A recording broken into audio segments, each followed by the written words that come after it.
Live and direct, ladies and gentlemen. We are live, and I'm so excited because this is a very special program here on the Los Angeles Tribune, co-hosted by David and Isabel Fagan of Top Talent Agency. This is, of course, the Leadership Circle, where we compile some of the greatest thought leaders from around the world, upcoming thought leaders, established thought leaders, people that have a message that they want to share with the Los Angeles Tribune, Top Talent Agency, and our worldwide network here. And I'm excited, David, because today we have a lot of interesting folks that are going to be part of this discussion, part of this conversation, including New York Times bestselling author Dan Clark, who I know you're very familiar with. And I can't wait to get Dan on here. He sold millions of books worldwide. He's established himself as a Hall of Fame speaker. And some people may not know, he even has a background as a country singer. I mean, this is an eclectic guy that's done so many different things from, different industries. And so I'm gonna just, before we get Dan in to inspire and fire us up, David and Isabel, how excited are you for this new program? I'm really excited because not only are we getting able to see real examples from people who have been, this has been a talking point for them for many years, but we're also really getting great insight and getting to connect and learn more about everyone. Yeah. Look, I know these people, right? And I get to spend time with these people, and I am bragging, but I get to see them all the time. And so I don't think everybody gets the opportunity that we get. And so this is a lot of fun for me to introduce them to everybody else. And I also know, I've got some good stories on some of these people as well. So I'm kind of hoping to give you the behind the scenes here, kind of give you another look here. I mean, we're going to have Dan Clark up here in a second, and I've spoke with him in other countries like Bangladesh. So I've got some good stories, ready to go, ready to fire in the chamber here, Mo. Well, I can't wait to hear some of these stories. And with that being said, let's go ahead and bring in New York Times bestselling author Dan Clark. He is, of course, part of the Speakers Hall of Fame. He's established himself as one of the top speakers in the world over the course of the last few years and actually decades now. Dan has, he was a New York Times bestselling author in the 90s. And so here we are in the 2020s, and Dan is still on top in the industry. And so I'm going to step back for a few minutes, David and Isabel, and let you guys pick Dan's brain on leadership here on the Leadership Circle. Right now is a time where people need to evolve, change, adapt, and Dan has been able to do that. Dan has been able to stay relevant in a changing industry, in a changing world, and we want to find out how. So David and Isabel, the floor is yours with Dan Clark. Thank you, Mo. All right, now we're not going to let you get away with just that introduction, Dan. I've got my own introduction for you. Let's add a few things to this. Oh, boy. Sure, Dan is a musician. Dan is also an athlete, played football. He's traveled the world.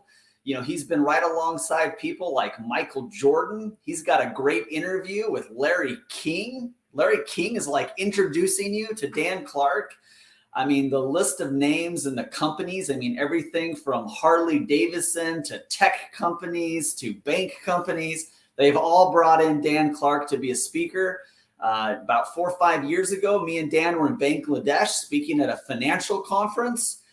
So we even got him out there. So, Dan is really quite the legend when it comes to speaking. And his book, for all of you guys listening, The Art of Significance, is a personal favorite of mine. And a lot of my books where I give you a reading list, it's always in the top 5, top 10, just depending on what the topic is. But The Art of Significance had such an impact on me that I didn't even know it. Me and Isabel recently, Dan, I don't know if you know this, but we wrote a book called Becoming Significant. I love it. So the word significant really stuck with me. And I've got some fun things to talk about. But one thing, Dan, I'm going to turn it over to you in a second here, that's really stuck with me that I still say to people all the time was the difference between saying, I want you and I need you, right? And the power of I need you. So anyways, without further ado, Dan, thanks for being on here. It's been too long. Sure. I know we've both been, busy and crazy and everything else. And who would have thought that the next time we would talk would be on the Los Angeles Tribune Leadership Circle? Absolutely, David. Isabel, I honor you. When my daughter was engaged and her fiance made the appointment, did the official deal, come down into my basement family room to ask for her hand in marriage, obviously we laughed, we connected But then I asked him the most important question: why do you want to marry my daughter? And without even flinching, he said, because I admire her. And we flippantly use words in our relationships. I love you, and I honor you, and all the other adverbs and descriptors that we've used all these years. But when he said, I admire her, that changed my stars as far as what I look for and what I try to add to every personal and professional relationship. So right out of the chutes, I don't know you as well, Isabel, but I've known David, I've watched you, and I just want to pay tribute to you because I do admire you. You know, I've spoken, over 6,000 times in 73 countries to most of the Fortune 500 Super Bowl champions, millions of people. And the one thing that I'm always on the lookout for is a speaker, as a mentor, a coach, who is exactly the same off stage as he or she is on stage. And I think that's the true definition of admiration, bro. You are always the same. And I know that when you wake up in the morning, you have this service before self mentality. You know, as a professional speaker, every event planner really only wants the answers to two questions when they decide to choose you. Yeah. And that's number one: what problem can you solve, and how can I serve them? Yeah. And I believe that that's just David Fagan 101, bro.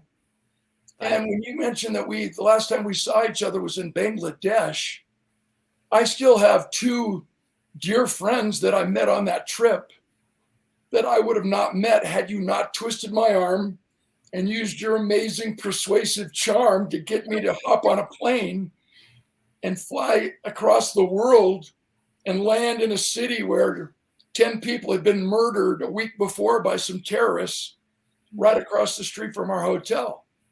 Yeah.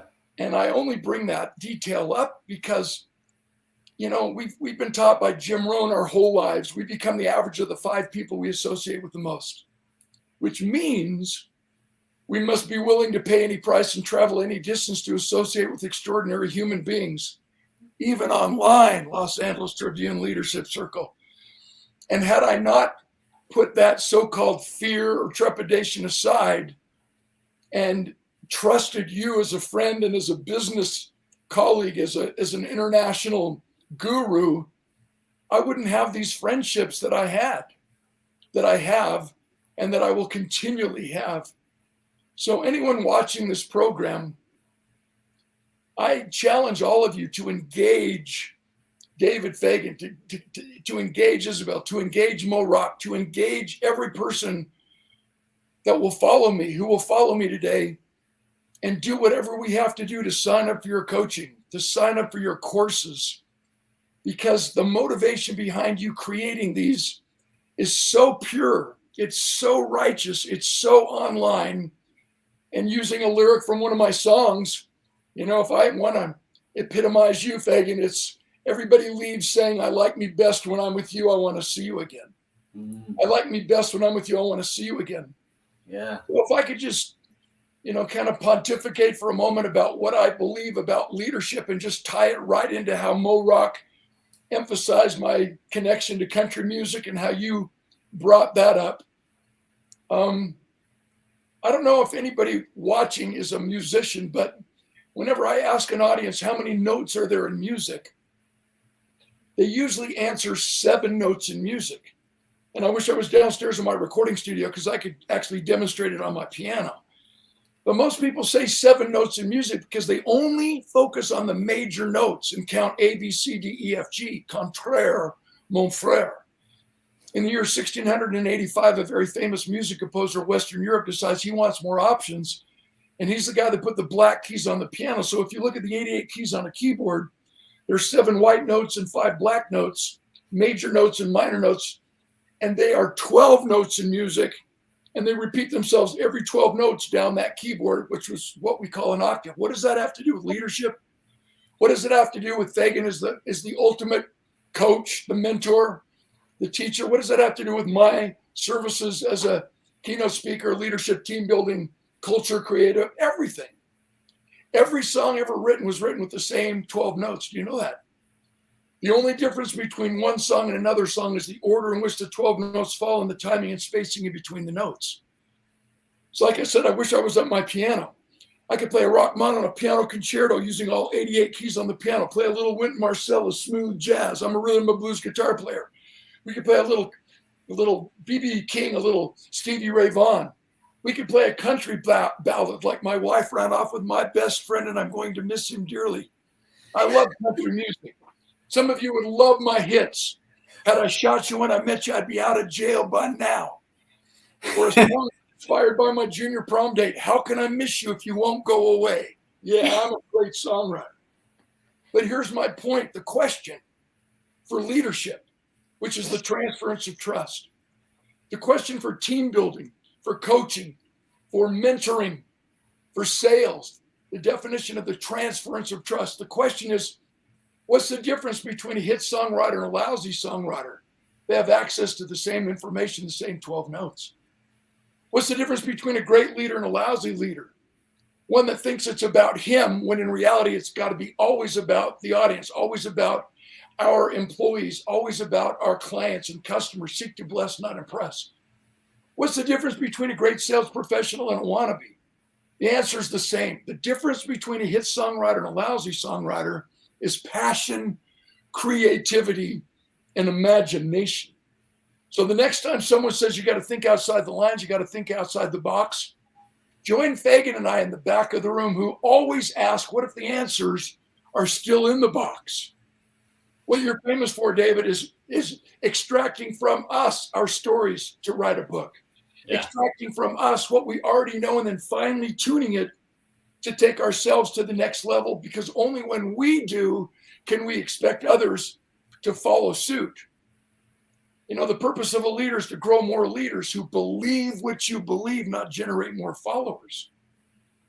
In our world, the goal is not to do business with everybody who wants what you have. The goal is to do business only with those who believe what you believe, so they choose you, not just somebody who does what you do. So if we can wake up every morning and think like a songwriter, no matter how many hits we've had in the past, today's a brand new day with passion, creativity, and imagination to arrange the same basic, boring 12 naked notes, the same information, the same sales presentation, the same information, and somehow with that passion, creativity, and imagination, create, write, serve to write another hit tune, which means you don't begin with the end in mind, you begin with the why in mind, you focus on the journey.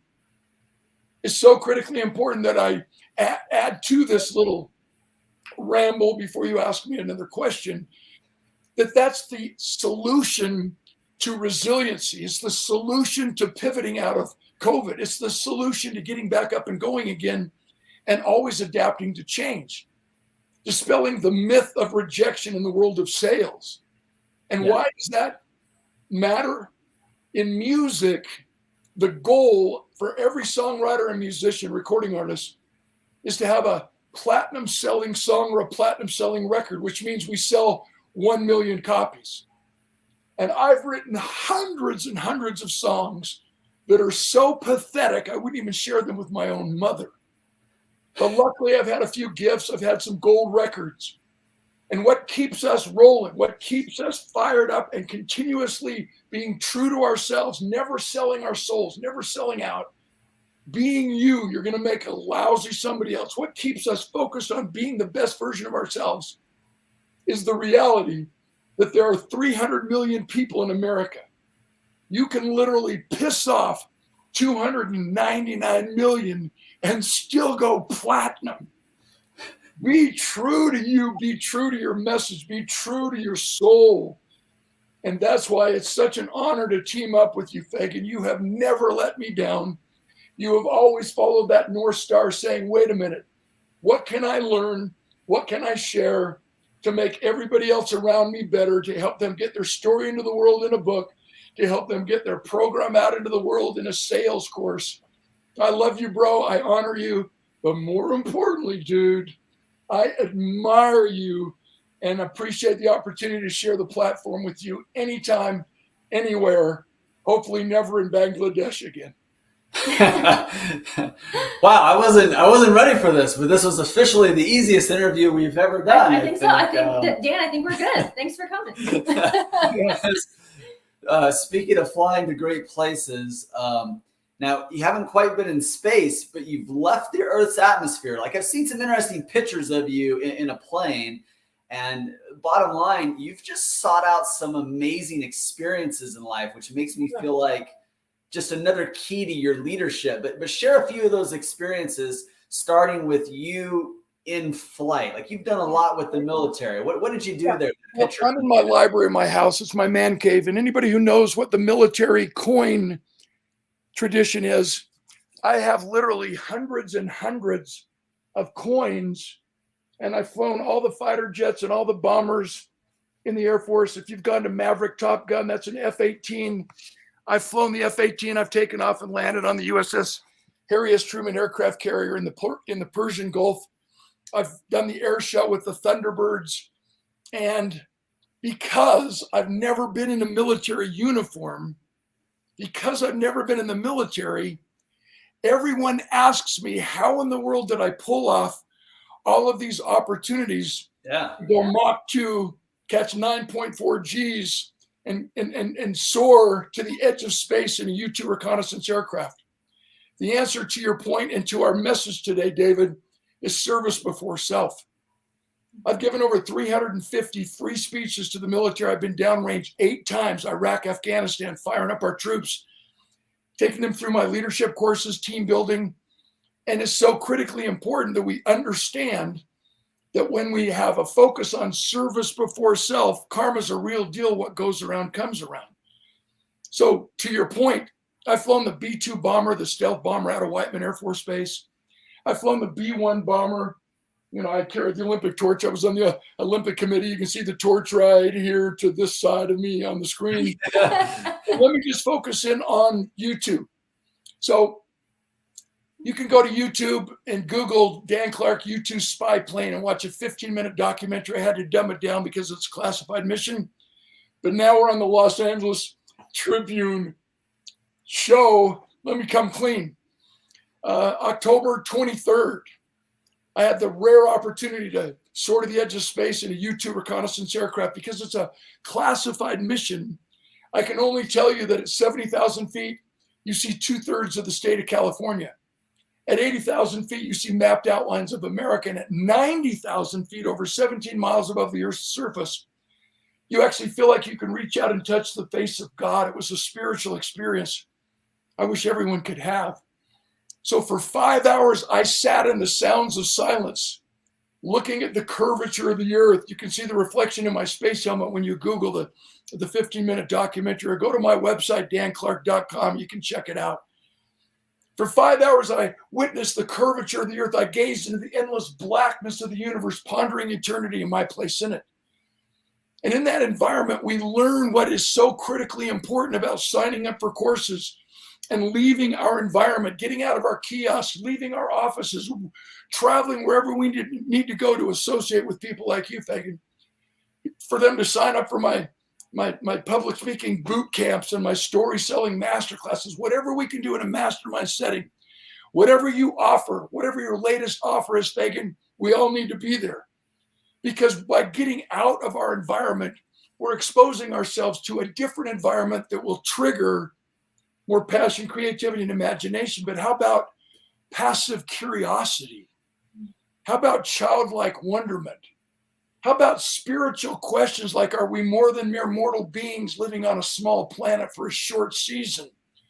What's my real purpose in life? Because I'm going to die, we all are. What are we going to do while we're alive? Everybody tells us be present in the moment, but what if your presence sucks? You medicate, or you live in your past, which creates regret and depression, or you live in the future, which creates stress and anxiety and worry. Why not focus in on right now? Because really that's the only answer we can come up with. It's like ordering an Uber ride that requires that you enter in your current location. And if you lie about where you are, the directions won't work. So obviously in that environment on the edge of space, I was present in the moment. And when we landed, I'd become a curious student of astronomy. of astrophysics. And as a philosopher, I took the time to pause and ask myself, what did I learn? And may I just reiterate quickly that when we landed, what occurred to me is that everything we can take with us when we die, I had aboard with me on that aircraft. And if that's true, my friends, that gives me a brand new template, a brand new focus. It eliminates every distraction from my life so that every waking moment, if I focus in on the 4 things that we can take with us when we die, that automatically transforms my life from successful competing against others, beginning with the end in mind, into significance, where we begin with the why in mind, focusing in on the journey. Successful people get what they think they want, but those of us who are striving to live lives of significance actually want what we get so we don't die with our music still in us. So quickly, the 4 things that we can take with us when we die are education. That's why we enroll in master classes. That's why we enroll in your courses. That's why people should enroll in all of our courses. That's why everybody should tune into the Los Angeles Tribune, every one of Mo Rock's shows and podcasts and masterminds. Anything that Mo Rock offers, you know it's first class, top drawer, and we will actually leave better than we were when we arrived, saying, I like me best when I'm with you. I want to see you again. We take our education with us, which means knowledge is power, but knowledge has no heart. We don't learn to know, we learn to do. All the information in the world is going to make a person successful. It's like the guy who has 3 PhDs, one in philosophy, one in psychology, one in sociology. He doesn't have a job, but at least he can explain why. Moral of the story, reason leads to conclusions, but it is emotion that leads to action. You're so eloquent and elegant in the way that you teach us how to sell, David Fagan. Obviously, emotion sells. Facts and figures tell. We validate with logic, but it's emotion. The second thing we can take with us when we die is our character. Adversity introduces us to ourselves. No one will ever know how strong you are until being strong is your only choice. Quickly, cognizant of the time, looking at my clock, I played football for 13 years. One day in practice, the dream ended. We had a tackling drill. Coach blew the whistle. 2 of us ran into each other full speed. Only parts of our bodies that made contact. Lyle's helmet hit my helmet in a violent head-on collision. My right shoulder was smashed into the cutting edge of my fiberglass pads, and we slammed to the ground. And when Lyle got off of me, my eye drooped. I had loss of speech. I couldn't talk anymore. Right side was paralyzed. Arm dangled helplessly at my side. I stayed paralyzed for 14 months. I went to 16 doctors, 15 of whom told me I would never get any better. Have you ever heard that? What happens if you believe it? You never get any better. And I hit a downward spiral, fast-moving downward spiral, until I hit what I thought was rock bottom. Now I've recovered, and the 3 most frequently asked questions are these. Number 1, Clark, why did you go to so many different doctors? Answer, I kept going from doctor to doctor until I found one who believed I would get better. Now we've gone full circle. Purpose of a leader is to grow more leaders who believe what you believe, not generate more followers. The second question, what do you mean you hit what you thought was rock bottom? No matter how tough your life has been, no matter how the economy bumped into you, no matter how many personal relationships have gone south in your life or a business transaction blew up in your face, no one ever hits rock bottom. We hit rock foundation. We hit rock belief. We hit the baseline core values on which we were raised. If our organizations seem to have hit rock bottom, no. They did not hit rock bottom. They hit rock foundation, rock belief. They hit the baseline governing principles on which they were built. So if you are having any trouble pivoting out of COVID, getting back up and going again, the steps of resiliency are so simple. They're not easy, but they're simple. When you can figure out what you believe and know that that's where it all begins, the question is your current belief strong enough, deep enough, and true enough to equip you and empower you to respond to rapid change right now, being present in the moment? If not, that's where you begin. And the third most frequently asked question, I was asking, the question was, what took me so long to recover? Answer, I was asking the wrong question. I was asking the doctors how to get better when I should have been asking myself why. And once we answer why, figuring out the how to becomes clear and simple. Not easy. We still have to put in the work, but it became clear and simple. And so that no one thinks that my resiliency, my steps to resiliency, adapting to change, my recovery was some blooming, flippant, rah, get up and go again, Dan. You can if you think you can. BS. It was proven through physiology and biology. You see, what we know is that when we only identify a how and a what, we only engage the brain, the mind, we only engage the head. But when we add to that a passionate why, when we add to that a compelling want, which is a meaningful goal, which means your why is your why and your why is bigger than your why not, what happens is we connect the head with our heart. And when we engage the head with the heart, we go from a transactional salesperson, a transactional leader, only focused on what and how, to a transformational speaker, a transformational coach, a transformational author, a transformational sales professional, a transformational leader. Because physiologically, we know that when you connect your head with your heart, our blood pumps more rapidly, our brains fire, and our muscles engage. And when we only identify a how and a what and only connect with our head, no such emotional experience occurs. Third thing we can take with us when we die is our conviction. How deeply do you believe and why do you believe it? And it doesn't matter if anyone else believes it. Do you believe it? Are you keeping promises to yourself? When you're disciplined, you never have to be motivated. And the fourth thing we can take with us when we die is our memory. Did your life matter? David Fagan, way back when you were on national TV, talking about your latest book, excuse me, that you don't think your children should save money to go to college. You validated another Dr. Jim Rohn's quotes that I've lived by, and so have you, and so is everybody living by currently in the moment who's actually tuned into this Los Angeles Tribune broadcast. Formal education will make you a living. Mm-hmm. Self-education will make you a fortune.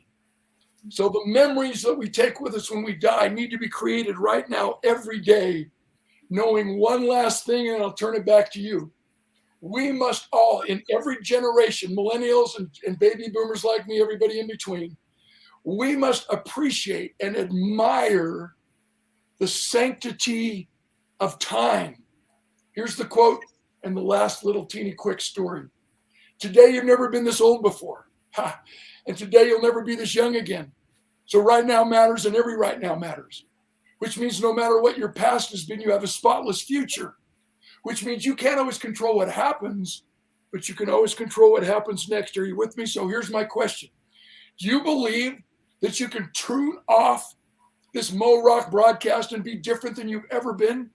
Do you believe that you can engage and enroll in one of David Fagan's famous, infamous, internationally acclaimed programs and be different than you were when you signed up? Do you believe that you could spend time with me as a coach, as a speaker coach, or bring me in as a professional speaker to your organization and actually leave different than you were when you arrived? Do you really believe that one moment in time can change you forever? I do. Proof with my last little tender story. I was on the program with Henry Winkler, the Fonzie from Happy Days.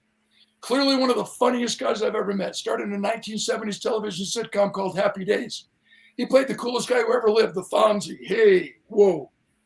Henry Winkler and I, we finished our speeches. He decides he wants to take some time off, treat himself to a matinee movie. So we slide in through the side exit door of the theater. As we find two vacant seats, we turn to sit down on the chairs to look up at the movie screen. And the little girl sitting right behind us smiles this giant smile. She points her finger and she slowly says, Fonzie. Henry Winkler immediately snaps into the Fonzie character from Happy Days. Hey, whoa. And the lady sitting next to the little girl passes out. Henry Winkler milks the moment. Whoa, I thought this only happened on TV drama. Hey, how cool is this? Whoa. Theater manager comes out, takes care of the woman's needs. She's lying in the aisle, cold pack on her forehead. She's asked one question. Why did you pass out? She said, my little girl is autistic. And that is the very first word she has ever spoken in her entire life. My take and my message on leadership and sales and parenting and coaching and friendship is always the same. Be present in the moment. Seek to bless, not impress. It's always about them, never about us, so that they always leave personally and professionally saying, I like me best when I'm with you. I want to see you again. Mo Rock, I like me best when I'm with you. I want to see you again. David Fagan, Isabel, I like me best when I'm with you. I want to see you again. And I can't wait to connect belly to belly, heart to heart in a live event where we can actually trigger more passion, creativity, and imagination than you could ever imagine. I hope you'll follow me on Instagram, Dan Clark Speak, and have a little bit more of this action, but for the reason of keeping in touch so that we can rise together. Sorry I talked so long without even taking a breath, but I love you. I honor you. But more importantly, I admire you. Back to you, gang. Thank you. Wow. And I think it's safe to say that there's a reason why Dan Clark is in the Speakers Hall of Fame. In my opinion, one of the world's best speakers. That's just my personal opinion. And so it's a pleasure and privilege to have him here. And Dan, I know you got to go in about a minute or so, but real quick, I wanted to actually hear you talk a little bit about an event that you participated in recently in Tehran, Iran. I thought that was an incredible moment. You are working to build better relationships between the two countries as a speaker by participating in as a unofficial ambassador to show them a olive branch at this event. And we at the Los Angeles Tribune thought that was remarkable and very interesting. And we're also currently doing very similar things with different countries around the world to help extend olive branches. And we want to hear a little bit about that event and what it meant for you, Dan Clark, please. Out of the clear blue, they brought in Darren Hardy first, and then they brought in Jack Canfield. And as the primary contributing author to all the Chicken Soup for the Soul books, back in the day when Jack Canfield could not fulfill a speaking request, they always sent me, because he and Mark Victor never really wrote into their own stories. They would just go out and tell mine. Bam! I said it publicly. Ha! And so I was next on the list. And I get a call from Iran, and this was my second event, obviously on Zoom. Thousands and thousands and thousands of Iranian entrepreneurs who enrolled in this coaching program from a friend, and we'll talk offline. And it was a live event. I broadcast on this huge screen. They showed the huge auditorium, beautiful people.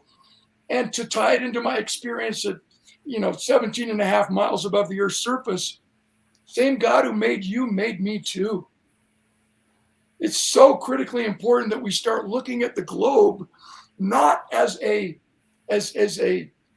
flat map, which means everybody seems so far away and different, but from a circular map, a globe, where in reality, looking at the globe, and I have a beautiful one here in my library, we're just so close to each other, knowing that every border was man-made, not God-made. And we have people out there killing each other in the name of their so-called God, which is an oxymoron. That's the craziest thing in my mind. So what my message was international commerce. And if you think about it, we don't get paid by the hour. We get paid for the value we bring to the market. Now, it takes time to add value and create value to the marketplace, but we don't get paid for time. If that's true, we could just stay at home and lie in bed and have people send us money. Most people in the American workforce hate their jobs. They only look forward to Friday instead of Monday. They think they're paid by the hour, but in reality, we're paid for the value we bring to that hour. So if you want to make more money, all we have to do is figure out a way to increase our value to the marketplace. And as Dr. Jim Rohn taught me so many years ago, I hope I can regurgitate it in a very finite way. In America, our economic system, our free enterprise, free market system, has created what is called an economic income ladder. And at the bottom of that income ladder is a $5 an hour wage earner. McDonald's pays somebody $5 an hour to take out the trash. And if they want to earn $6 an hour, they just come to work whistling and with a better attitude. In America now, we have legislation. We have people crying out, raise the minimum wage to $15 an hour. In reality, We don't need to pass laws because $15 an hour is already on the economic earning ladder. In order for us to go to from $5 to $6 an hour to $15 an hour, all we have to do is increase our value to the marketplace. Last year, the CEO of Coca-Cola earned $80 million for an annual salary because they believed he generated $1 billion in revenue for Coca-Cola. So they believed that according to that equation, his value to their marketplace was $80 million. And in that mindset, it's not astronomical. It's feasible. Could you increase the amount of money you're making just by adding value to the marketplace? That's an international lesson in economics and personal development that I could share with Iran. As I said, I've spoken in 73 countries. You know what's so ironic? In the same week, I did a 3-hour training on leadership and team building with one of the largest companies in Israel. And then I'm talking to thousands and thousands of Iranians in Tehran, Iran. And then I'm talking to all these folks in Australia. And the cool thing is, Mo, the message is still the same. We're human beings. And if we can wake up every morning, as Fagan so famously has taught us, and answer, how can I serve you? What one problem can I solve? How may I serve you so that you leave me saying, I like me best when I'm with you, I want to see you again? Age, gender, race, language are no longer barriers. Because I've flown all the fighter jets and all the bombers. When you climb into the cockpit of a fighter jet or a bomber, when you climb into the cockpit of a commercial airliner, you can be male, female, black, brown, or white, and speak any language on this planet Earth, and the jet does not care. Are you qualified to take that plane and push it to its ultimate capacity and potential as a high-tech aircraft? And if not, don't complain. Go train yourself. Go educate yourself. Sign up for Fagan. Sign up for Mo Rock. Engage in the Los Angeles Tribune programs. I'm glad you brought that up because our messages are universal. And all we have to do is figure out on a daily basis, how and what can I do right now to make myself more valuable for the international global marketplace. The goal is to get people to choose you, not just somebody who does what you do. And that's the solution to international trade, international commerce, which begins with personal development. Go figure. Wow. All of this as a speaker, Dan, you really just embodied a full example of what it means to go beyond past fear, past questioning, and just moving forward and keeping up that momentum. The people that you've connected with, the stages you've spoken on, going into space, doing all of those things has given a true example of the leadership style of someone who is fearless. And going beyond that, what's possible. Yeah, what was possible. But starting out as a speaker is the first step. And Dan, you have just gone way past that, and that is just so amazing. And I admire you for that.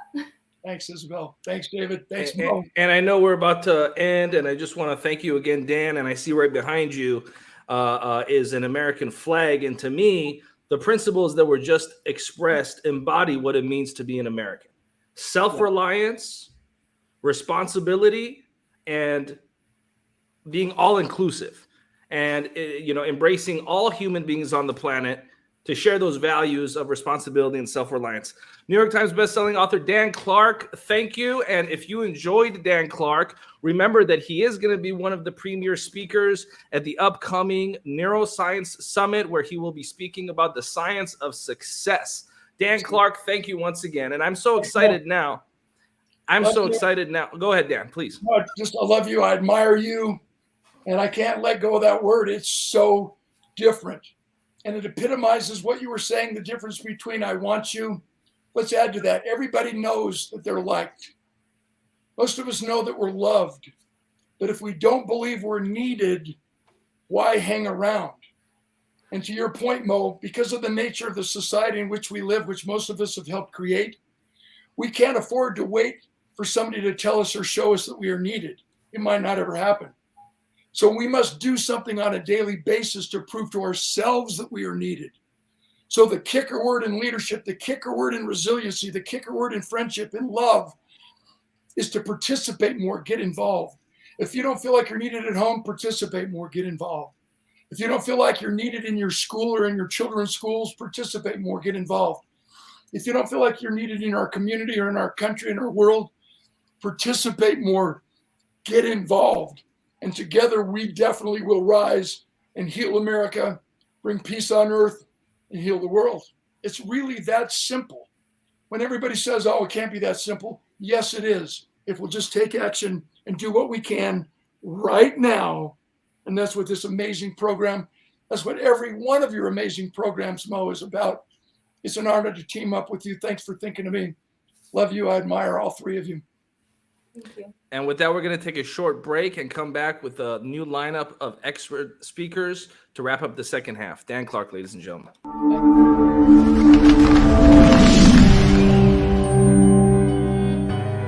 Welcome to the Los Angeles Tribune page. Here you will find original news programming, exclusive digital events, and shows that are directly from the community. At the Los Angeles Tribune, we believe in giving a voice to the voiceless. We are proud to be the only national brand to empower everyday people to make a difference. Since 1886, our reputation has been built on truth and responsibility. Thank you for watching and making a difference. For general inquiries, contact today. Thank you on behalf of the Los Angeles Tribune team.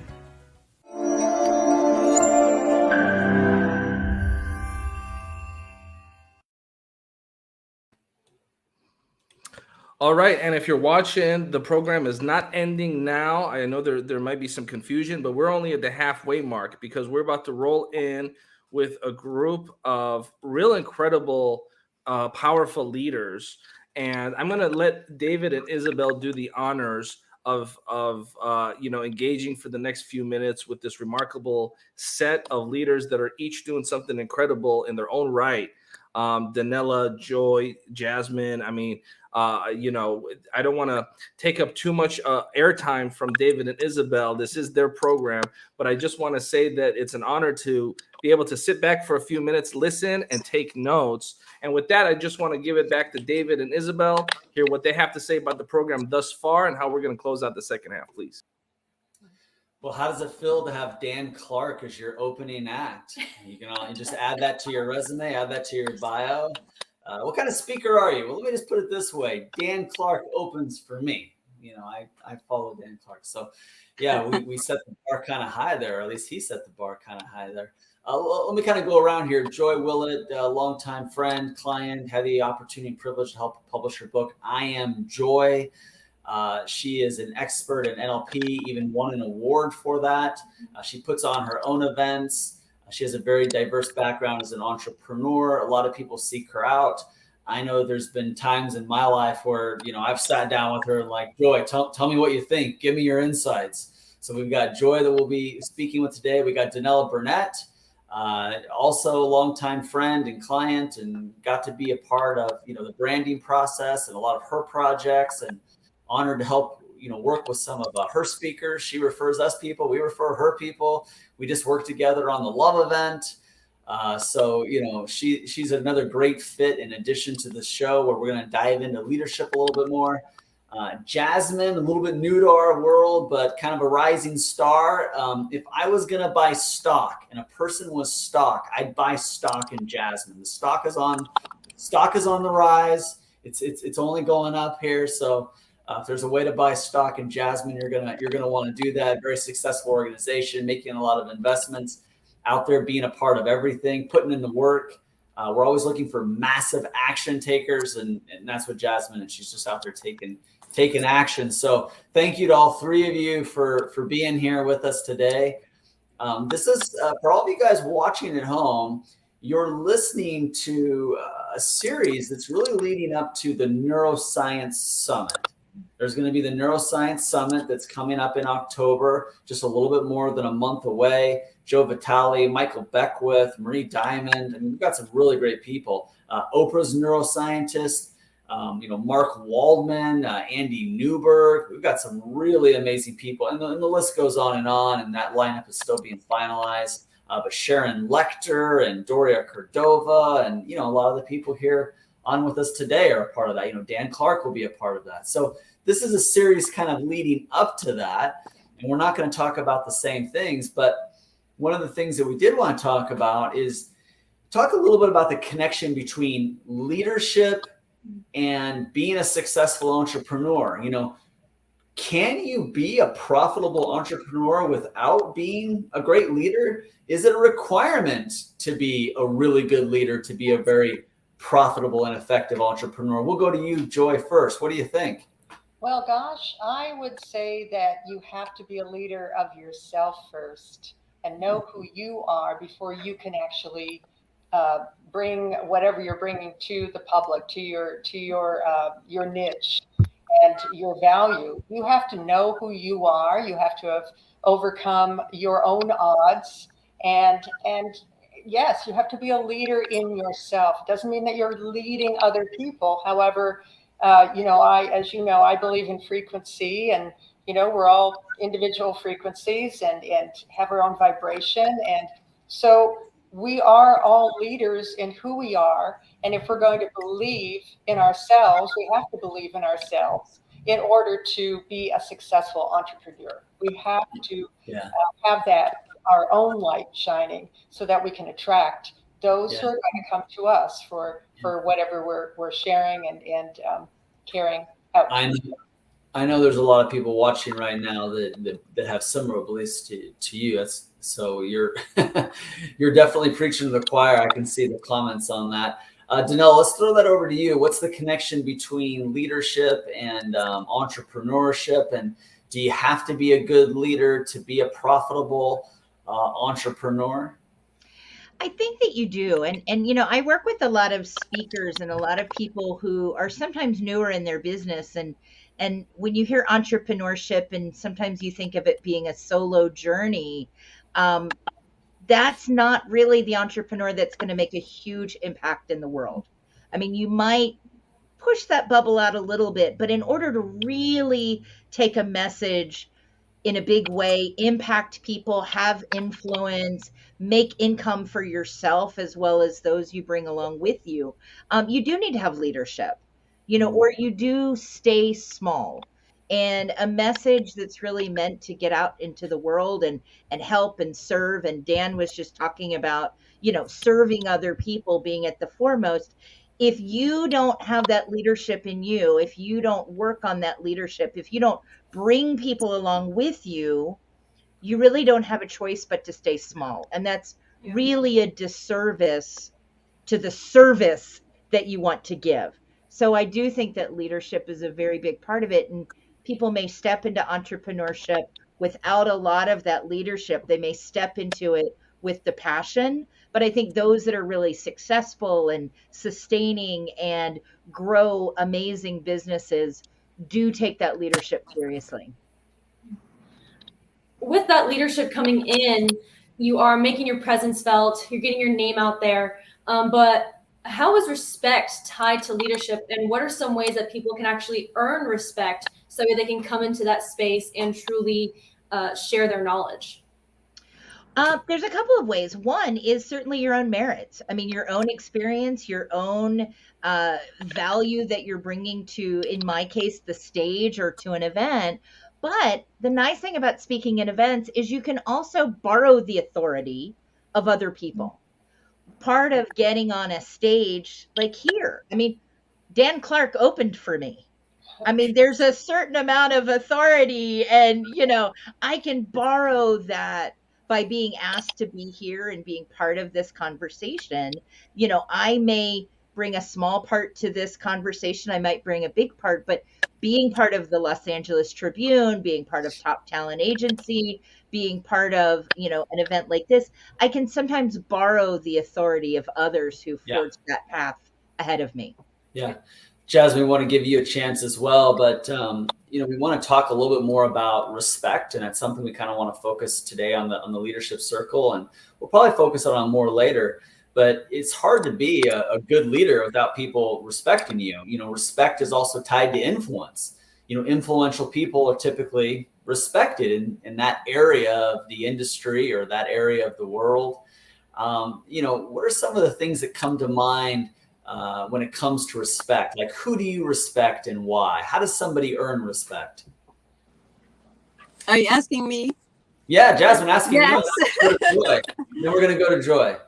Well, I think as to respect, if you listen, I think you earn a lot of respect by listening to people. You need to let them know that you really sincerely care about what their needs or their wants or their problems are. If you can make someone really know sincerely that you're authentically interested in helping them with whatever it is that they're concerned with, I think you earn respect easily that way. And that carries you a long way to not only have someone as a client, but to build a community of people who care and respect for you. I believe that if you give enough people what they want, then you always will have what you need. So if respect can come in that way, it can come in a way of showing people that you have the background information that they need. People really like to have the information that they're looking for. So if you can supply them what they need in that respect as well, then you're helping them to have that respect for you. So yeah. Yeah, definitely tuning into what it is that someone is trying to get help with, assistance with. We can play all these different roles in someone's life, but definitely when you tune in, you earn their respect, knowing that you do in fact care about their problem and what it is that they're trying to overcome.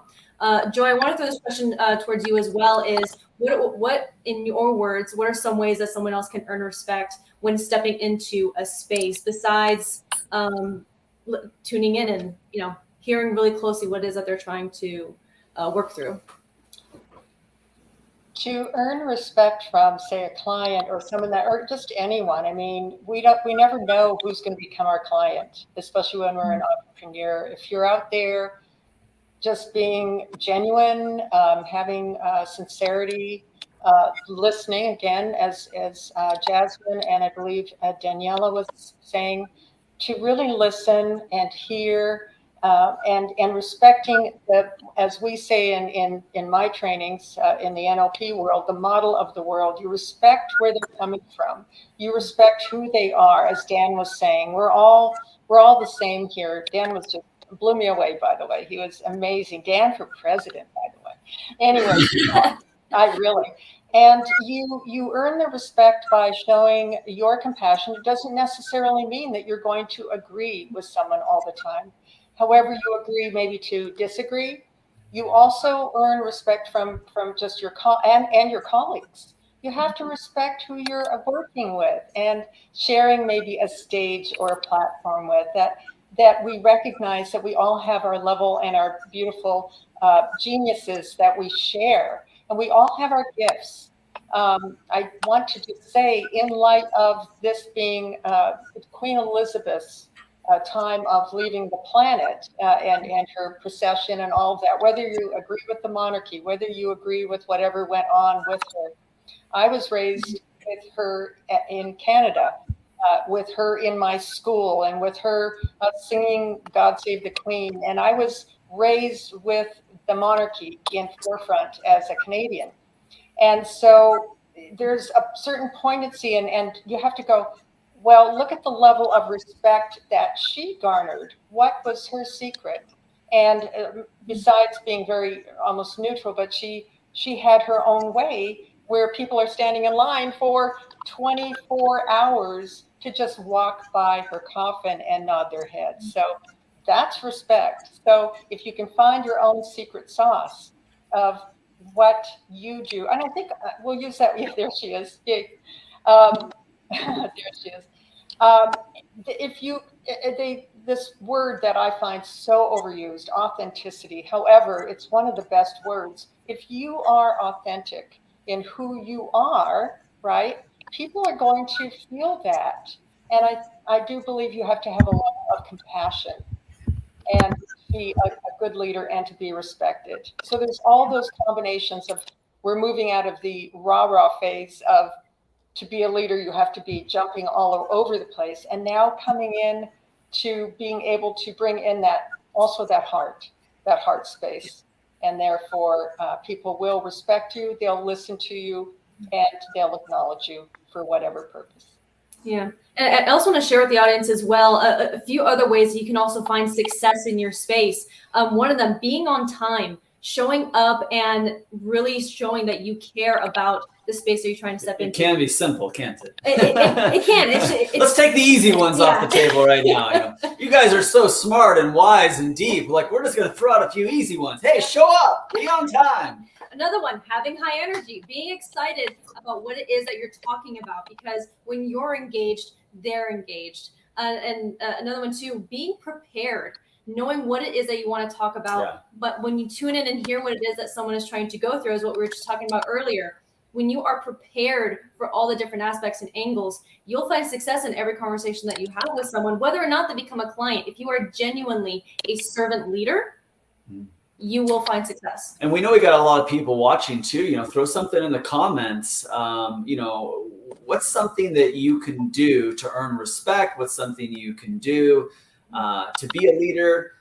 What's something you can do that really takes no talent at all? Here's another one. Have a good attitude, right? I mean, every single one of the people we have on here today, Danella, Joy, Jasmine, I've never known them ever to have a bad attitude. They always have a good spin. They're always, glass half full, or David, I can refill the glass. You guys have good attitudes. But in the spirit of that, kind of moving forward, leadership is a powerful thing, and it's kind of become so used, or maybe even overused, that it's kind of lost a little bit of its power. But I know for a lot of years and a lot of decades, leadership was a very, very hot topic. And nowadays we talk more about influencers or being influential. But isn't influence the same as leadership? Maybe some ways it's different. But Danelle, let's shoot back up over to you. How would you explain influence versus leadership? Are they different? And do you find that more people are seeking to be influential nowadays, or is it the same? Well, I think leadership versus influence has to do with consistency. And it has to do with longevity. We see influence like the latest shiny object or the latest celebrity or the latest craze. But I think in order for that to move from the next shiny object or simply influence into leadership is consistency. Are you the same person when you step off the stage? Are you the same person when you're working with a client one-on-one versus working with clients, on the stage where you're in, maybe a little bit more respected role? People are looking for that. And it goes to authenticity, it goes to genuine, goes to listening. I think all of these become part of it, but that bridge from influence to leadership is consistency. Yeah. So you guys all hang with some pretty cool people, some pretty influential people. I'm gonna give everyone a chance to kind of share a success story, and I'll go real fast first here. But like Jack Canfield, several times I've been at events and I've seen him sitting inside the audience, watching a speaker, taking notes. And I'm thinking, what possibly could he learn from, it's not a knock, but what it taught me is, like, if he's sitting there taking notes, shouldn't I be sitting there taking notes? Shouldn't you be sitting there taking notes? The ever student, right? And so another thing too that comes to me is being coachable, right? So being coachable. Even Dan was on here seeming very coachable and taking advice from others. So I want to give each of you guys a chance, and we'll go to Joy next here. But what's a leader that you have noticed and appreciated? Like, what's an attribute in a leader that you could celebrate right now? Give me a person that you kind of look up to, and an attribute that you've seen them actually live, that you could share with us. So do you want like somebody who's part of a bigger story. Yeah, I mean, we don't have to know who they are, but yeah, if there's somebody that you think we all kind of know who they are, that you want to share an example of. Some of the thought leaders that I just absolutely love, and I have personally met many years ago. One of them is Dr. Joe Dispenza. I met him in 1998. He came to our little town in Colorado, and he was not that well known, and he was invited to speak, and I got to go up and meet him. And, you know, just to watch his contribution to the field of neuroscience and the mind and the heart and the integration of those. I love him. I've gotten to be in a small group again 20 years ago with Greg Braden, who is also one of those amazing people touching on spirituality and sacred sites and consciousness. And so, there's so many wonderful people that are out there, and as well as people that are maybe not way out there in terms of celebrity status, but who are making a difference. There's so many, even some of my students from my training classes that I see out there now just making oodles of difference and broadcasting profound things on their social media posts and going and really walking their talk. And so, you know, wherever we are in ourselves, go the distance and follow your heart and follow and model. That's again another NLP training. You know, you model excellence. Find somebody that you admire. Find somebody that you know, like you guys. Everyone here, you know, from Danella and Isabel and David, as well as Jasmine, who I'm getting to know, and Dan Clark and Mo. You know, we all have that level of brilliance and excellence, and there's something in each of us that we can find, we can model, we can go, gosh, I want some more of that in myself. So yeah, that's my take on it. And to have that consistent growth, to look for someone, whether they are fully well known, but they are well known to you, and having that attribute to hang on to and want to pursue for yourself is something that's so powerful, not only for you as the individual, but for the 5 closest friends around you, going back and echoing what Dan was saying earlier.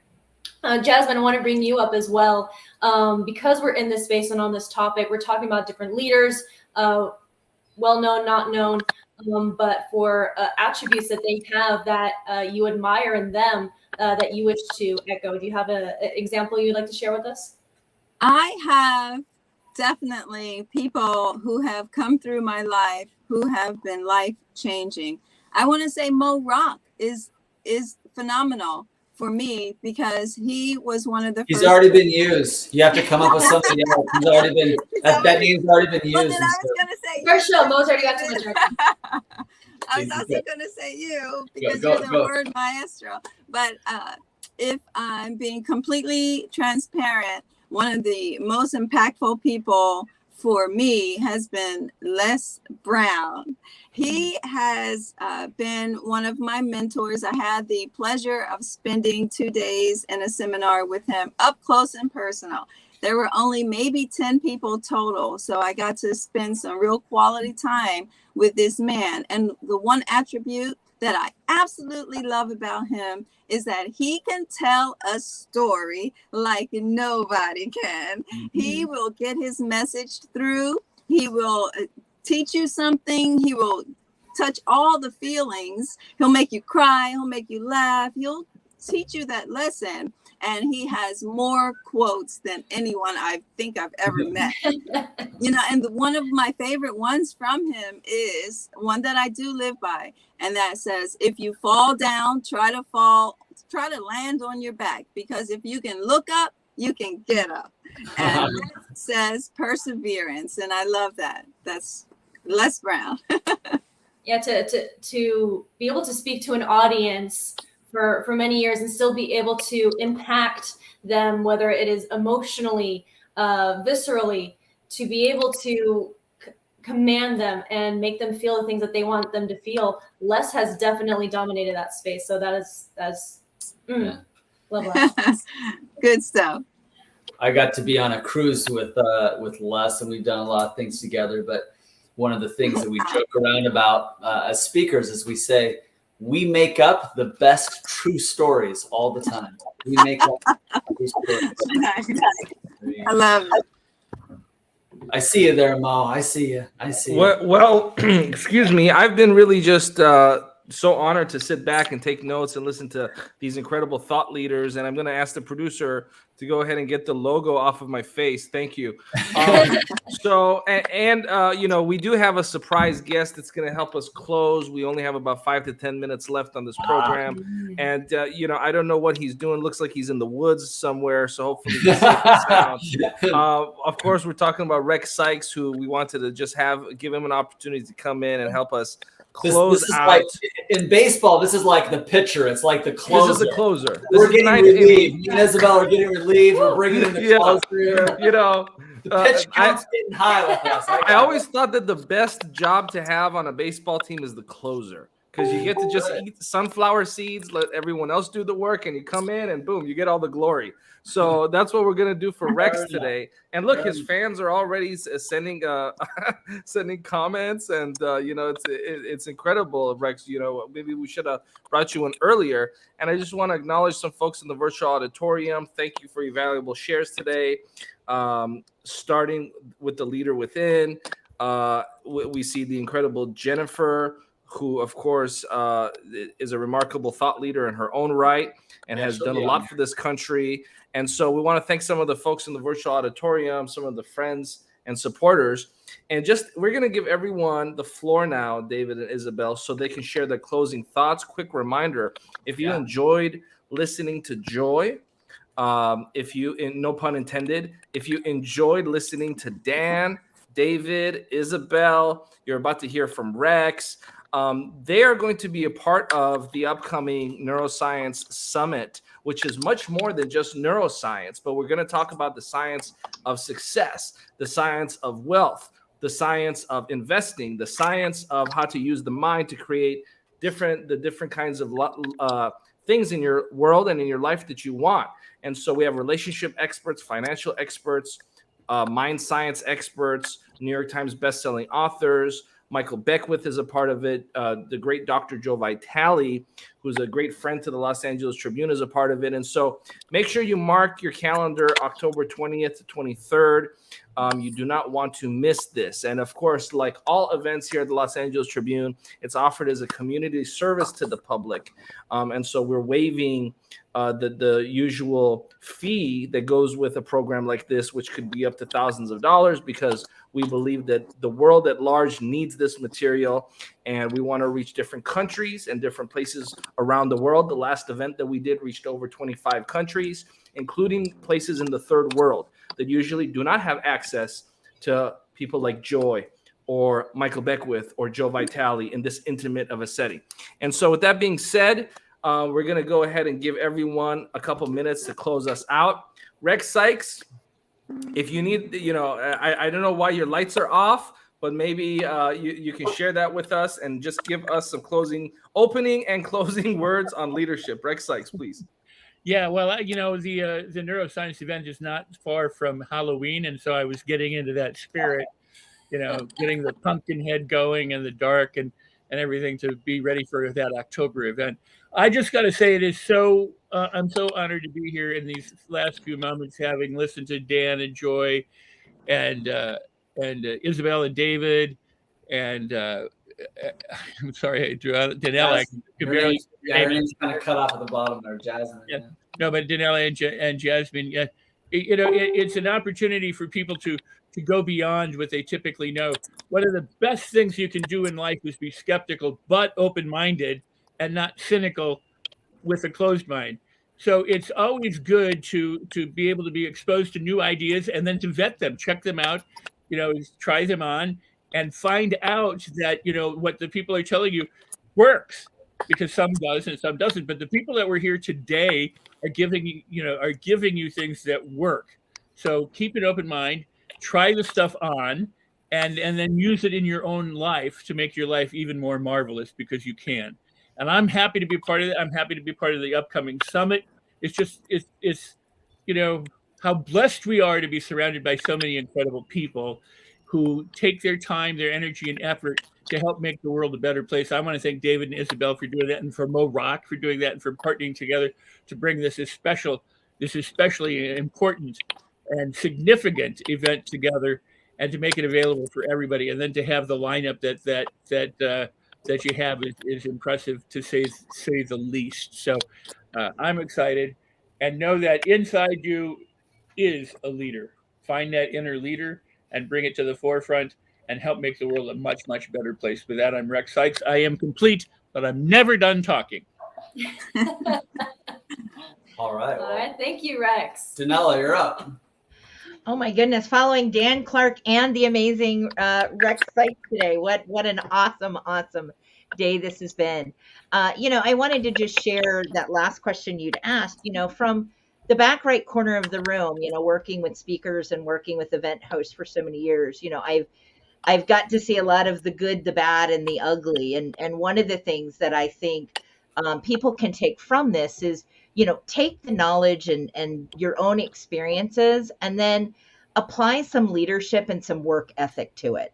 One of the examples that I wanted to give is not somebody who's huge in our industry, but I was actually speaking with earlier today, good friend of mine who does do some great speaking, inspirational speaking, is Roddy Chung, who's the violinist for the Trans-Siberian Orchestra. And I was talking with him earlier today. We had him speaking on the stage not that long ago, and he's played violin with Celine Dion and amazing other artists, and he's spoken on many stages. When the last time we worked together, his coming in and practicing and getting his footing and understanding the event, understanding the audience, was really something that I don't see a lot of people who claim to be professional speakers and thought leaders apply. Maintain that work ethic as you become a greater leader, as you become more of an influencer. Maintaining that work ethic and remembering where you came and that you are there to serve will both serve you well and serve the people that you really are called here to serve in a big way. And sometimes as people move from that getting bigger and getting more influence, they forget really the core of why we do what we do. And I love working with speakers and event hosts and seeing the transformation that happens around the world. But I really love when I see it happen with those that are still have that calling to make a difference and remember why they do what they do. And we're surrounded by it today. This has been an absolute pleasure. And those that are here listening today, I have a feeling you probably have that kernel inside of you as well. Hold on to that, fan that, keep that flame, because there are people in the world that need you and the expertise and the value that you bring. And so glad to be here today. Thank you, Danella. Joy. Well, I'm going to spin off a little bit of what Danella was talking about. Is that remember that some of you listening to this wonderful, amazing broadcast here, and I want to thank Mo and David and Isabel for allowing me to be on here tonight, and also to see Rex, Sir Rex, I'll call you, yeah, and Danella, of course, and Jasmine, and Dan Clark. That some people might be listening to this and going, who am I to be a leader? What do I have to offer? These people are already doing their dance, and they're, at certain whatever levels they are. And just remember that you listening, every single person listening has something special and unique to give to the world. And just it's going to come in your own way, and allow it to come in your own way, and follow the examples of what everyone's saying here. Show up in yourself, but remember, you have a gift. And let go of that wonderful word or phrase, imposter syndrome.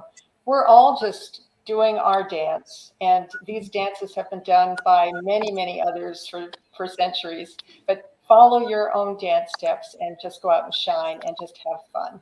Yay. Thank you, Joy. Jasmine. Yeah, I want to piggyback off of what Joy was saying as well. If you feel that you have a calling, you should definitely step out on it. You have to ask, believe, and receive. And don't forget that while you're asking, believing, and waiting to receive, that you can't sit back and wait. You have to put in the work. The work is critical to getting what you demand of life. And you do have to demand what you want of life, because it will gladly pay.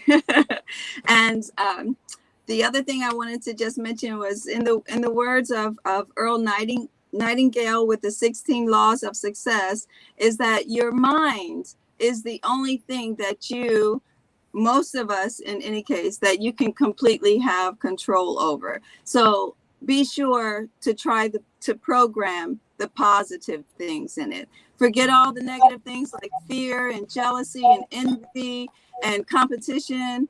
Just know that if you program your mind, you can achieve those things. So program it for the good. So enjoy the journey, and thank you so much for inviting me to be a part of the panel. Appreciate it. Thank you, everyone. Wow. Yeah. to ever be a student and wanting to pursue greatness and seeing the positivity in the world. We're not competitors. We're not competition. Our clients have a vision. It's our job to help it, bring it to life, help breathe excellence and love and positivity into the world. And that's what we're here to do. And that's what we are continuing to do, and set forth and inspire others to make that first step. I was going to say the exact same thing, Isabel, but you beat me to it.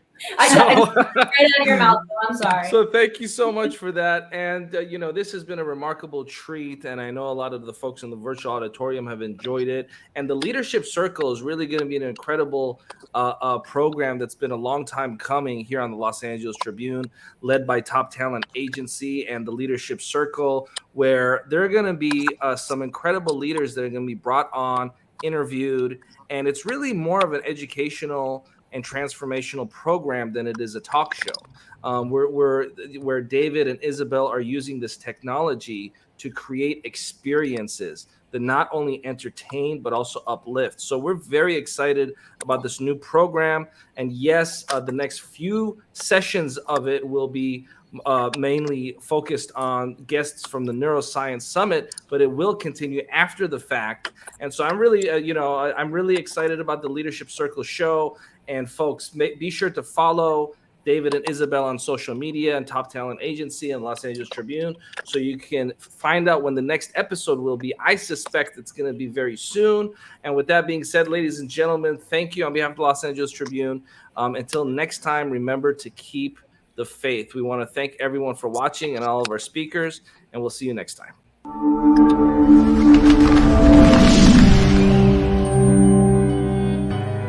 Welcome to the Los Angeles Tribune page.